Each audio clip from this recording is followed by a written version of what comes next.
Kasubdit Penmas Humas Polda Sumsel AKBP Ali Ansorin jelaskan bahwa terkait dengan kemutungan lahan yang terjadi di Sumsel, Polda Sumsel sama jajaran sudah menetapkan sebanyak 23 tersangka dari 17 pengaduan yang ada. Ini ke-23 tersangka tersebut sudah menjalani penahanan di beberapa jajaran Polda Sumsel.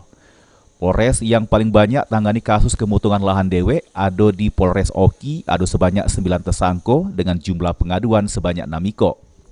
Jadi untuk di Sumatera Selatan di Polda Sumsel dan jajaran, jumlah LP sebanyak 17, jumlah tersangka sampai saat ini sebanyak 23.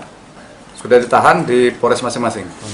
Jadi penanganan yang terbanyak di Polres Oki sebanyak 6 LP dan tersangkanya sebanyak 9 orang. Selain itu juga, Polda Sumsel ini sudah menetapkan Siko Direktur Perusahaan di daerah Mubah sebagai tersangka karhutlah. Ini Polda Sumsel masih melakukan proses penyidikan terhadap kasus tersebut.